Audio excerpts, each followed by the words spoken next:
सिन्दूरारुणविग्रहां त्रिनयनां माणिक्यमौलिस्फुरत् तारानायकशेखरां स्मितमुखीम् आपीनवक्षोरुहाम् पाणिभ्यमलिपूर्णरत्नचषकम् रक्तोत्पलं बिभ्रतिम् सौम्यां रत्नघटस्थरक्तचरणां ध्यायेत् परामम्बिकाम्.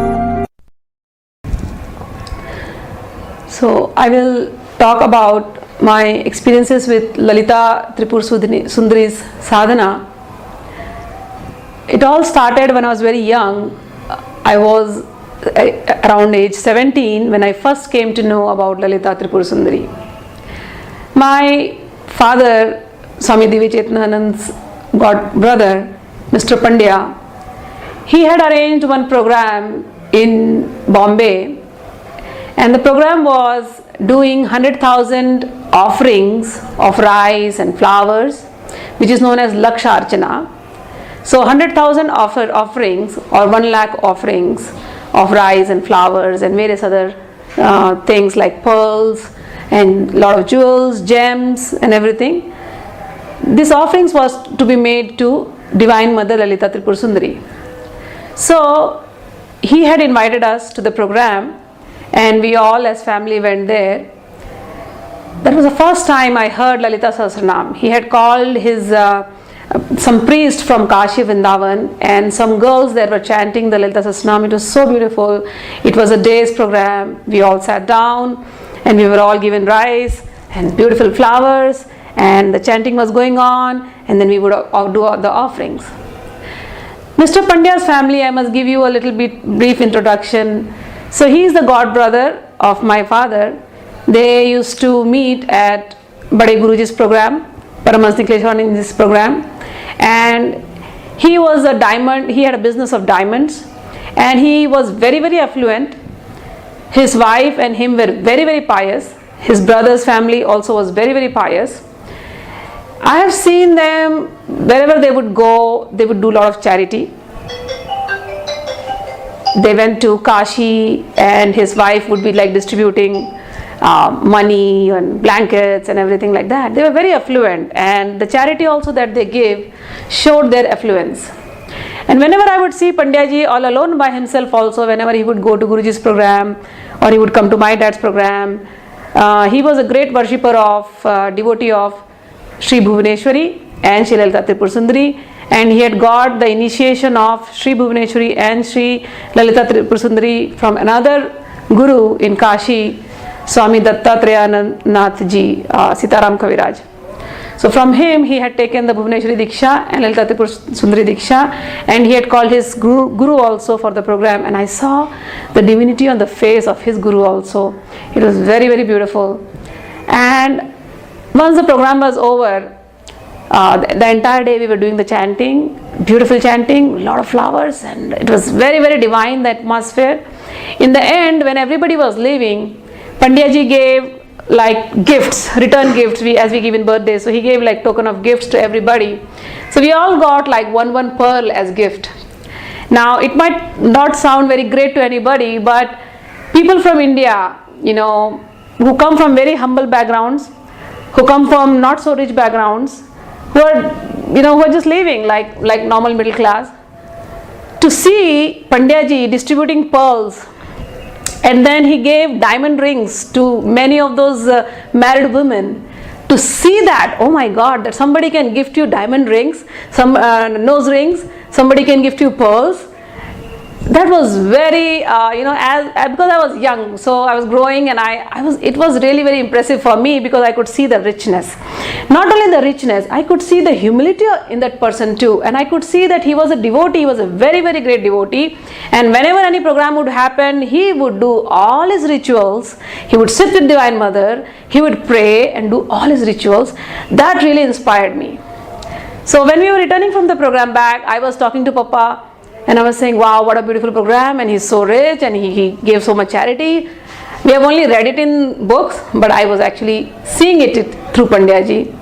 So during the course of the discussion, my father was talking about Lalita, and one thing he told, that anybody who worships Lalita, there's one line they say, Karastha bhogascha mokshascha, that she gives you in one hand all the material prosperity, in the other hand all liberation. Now this one sentence just stuck in my head. So one example, I am seeing Pandyaji, so affluent, yet a great devotee, very humble, very nice person.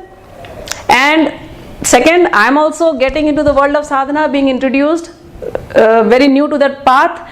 But that one sentence, okay, this can fulfill all my desires as well as it can give me liberation.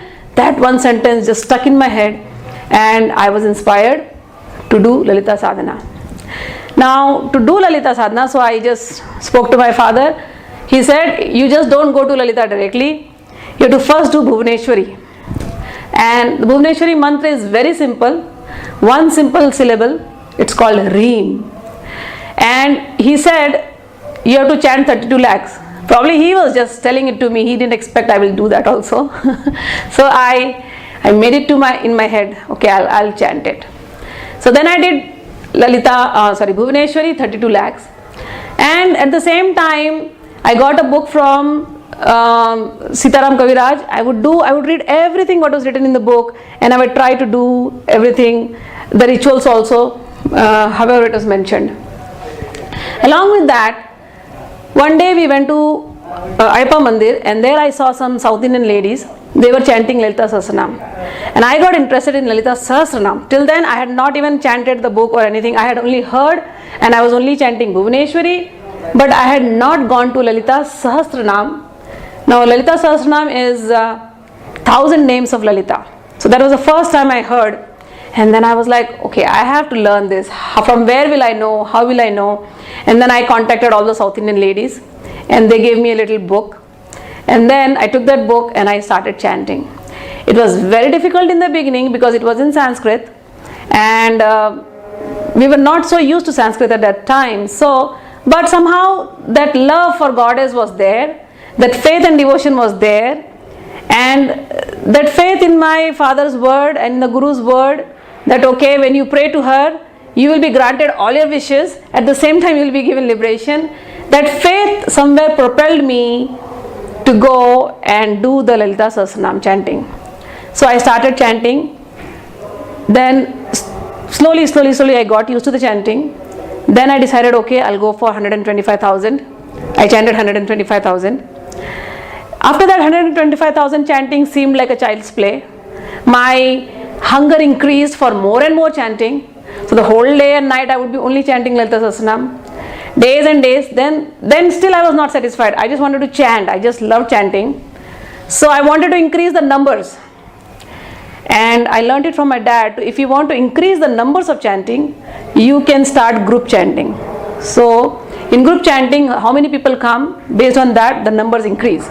So I said okay. So then by that time I had grown up and I was in Mira Road. I was staying with my friend. I started chanting with her. I involved her. We both started chanting. Then from there other group of ladies came and the group went on increasing and increasing. Till date, whatever Lalita Sahasranam chanting I have done is probably, I don't know, it could have increased, it could have gone beyond crores also, because of all the group chanting here in India and in the US. Now I want to say something. When I started this chanting, the first thing that propelled me, as I told you again and again, was your wishes will be fulfilled. All your material wishes will be fulfilled if you do Lalita chanting, Lalita Sahasranam. Second, you will be given liberation.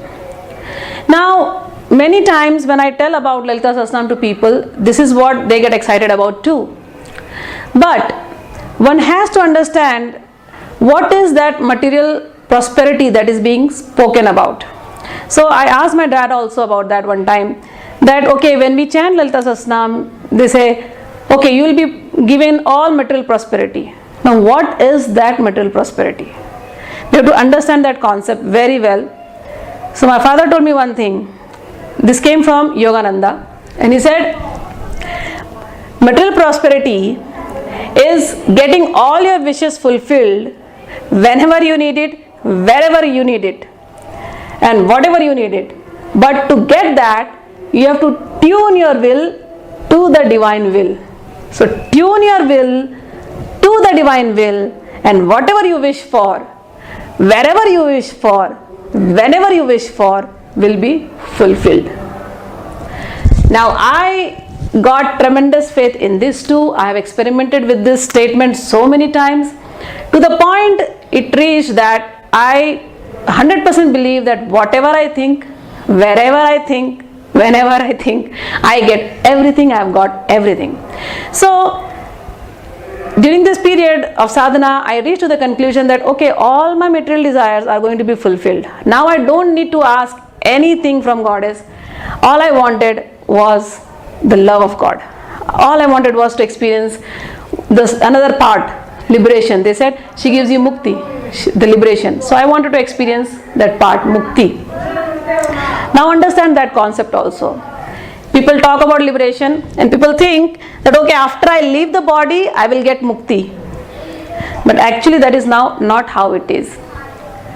If you understand the concept of mukti, mukti means freedom from bondage.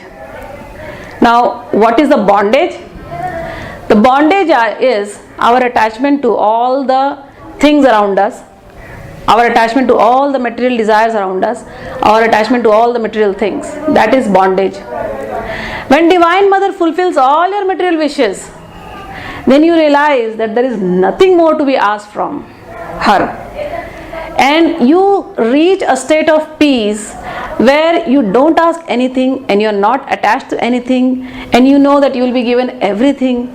So at that time you just want to love her. And when you are loving her, when you are filled with the joy of her presence, when you are filled with the joy of her peace, at that time you are liberated in this body itself. Your mind is stress free. Your mind is free of stress. Your mind is free of anxiety. Your mind is free of fear. Your mind is free of every fear. And that beautiful stage, according to me, is mukti, is liberation in this body itself. Even if I leave this body right at this moment, I am mukta, because Goddess has given me everything and I feel the presence of Goddess every moment, the love of Goddess. So this concept one has to understand, because I have seen many sadhakas, when we talk about mukti and we talk about material desires, immediately their head pops up, oh, I want crores of rupees, I want this lottery, I want that. No. It's good you can tell that to mother, your mother, you can tell anything to Divine Mother, but understand the real meaning of material prosperity, as my father told, is getting whatever you wish for, wherever you wish for, whenever you wish for. It will be provided to you if you tune your will to the divine will. Again, my father always gave an example for this statement. He would say, जा साधुओं को देख, एक एक बाबा जी को देख, उनके पास कितने बड़े बड़े घर हैं, उनके पास कितने बड़े बड़े आश्रम हैं, कितने लोग खा करके जाते हैं. Meaning, he used to say that go and visit all the saints who don't go to any jobs or anything, but look at their ashrams, it's always filled. Look at how many people they feed. They actually display prosperity. So much prosperity they display, it is endless. So if you really want to understand prosperity, you must follow these saints, you must have faith in their words, and you must do whatever they say as it is. And I was very lucky. I have followed it, I did it, and I experienced all the material happiness. There's nothing that I desire anymore. And at the same time, I'm so filled with the love of Goddess, love of God. It's a very, very beautiful experience. I encourage everybody to do Lalita Sahasranam. I have spoken about it. When we talk about Lalita Sahasranam, we worship a thing called Sri Chakra. It's very popular in southern India, but when we read Guruji's books and Guruji's magazines, we come to know about Sri Chakra also. So the way to worship Lalita is, the easiest way is to chant her 1,000 names, Lalita Sahasranam. Second is to do the archana, the offering of flowers or rice to the Sri Chakra. The third is to get the mantra from Guru and chant as per the instructions of the Guru, and put your heart and soul into it, and you will see it just does wonders in your life. Whatever you want, you will get it in this very life itself. So I encourage everybody to do Lalita Sahasranam. With that, I will just say thank you to all my Gurus and Sri Devi for giving me this moment to share my little experience with you all. Thank you very much. Jai Gurudev.